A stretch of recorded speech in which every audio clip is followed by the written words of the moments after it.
সেই উল্কাপিণ্ডের মাধ্যমেই পানির সৃষ্টি।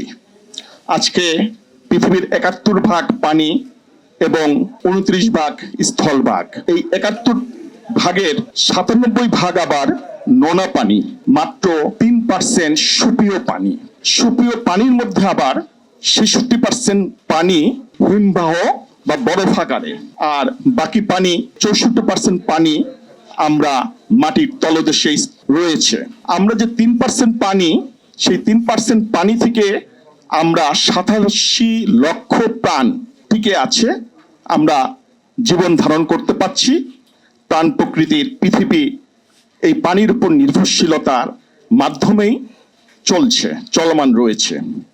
কিন্তু আমরা জানি আজকে পৃথিবীতে যে যত বিভেদ, যত দূরত্ব, যত ভেদাভেদ, যত যুদ্ধ বিগ্রহ, তা পেট্রোকেমিক্যাল নিয়েই মূলত হয়ে আসছে। কিন্তু আমাদের জানতে হবে আগামী দিনে যুদ্ধ বিগ্রহ হবে সুপেয় পানি নিয়ে। আমরা যদি সুপেয় পানির সুষ্ঠু ব্যবস্থাপনা করতে পারি, পৃথিবীর মানুষ যদি একটা সভ্য পৃথিবী উপহার দিতে চাই, তাহলে এখন থেকেই সুপেয় পানির ব্যবস্থা করতে হবে।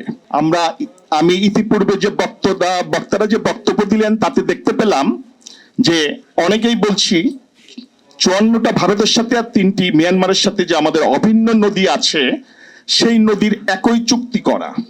কিন্তু আমরা জানি যে যদি এই নদী, যেখানে হিমালয় পর্বত থেকে যে উৎপন্ন হয়েছে, সেখানে যদি অন্যান্য দেশ যদি সেখানে বাঁধ সৃষ্টি করে, তাহলেই কিন্তু চুক্তির প্রয়োজন হয়।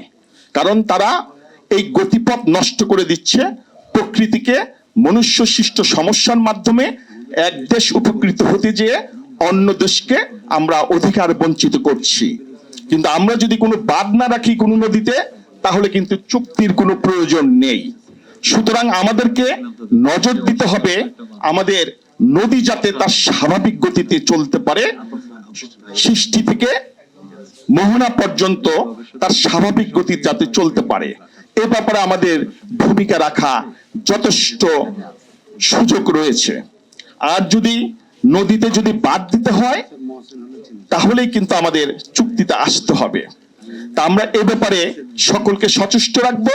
প্রকৃতির স্বাভাবিক গতিধারা রক্ষাকল্পে যেন আমরা প্রকৃতিতে কোনো নদীতে যেন কোনো বাদ না দেই, সে ব্যাপারে সর্বোচ্চ ভূমিকা রাখতে হবে আমাদের।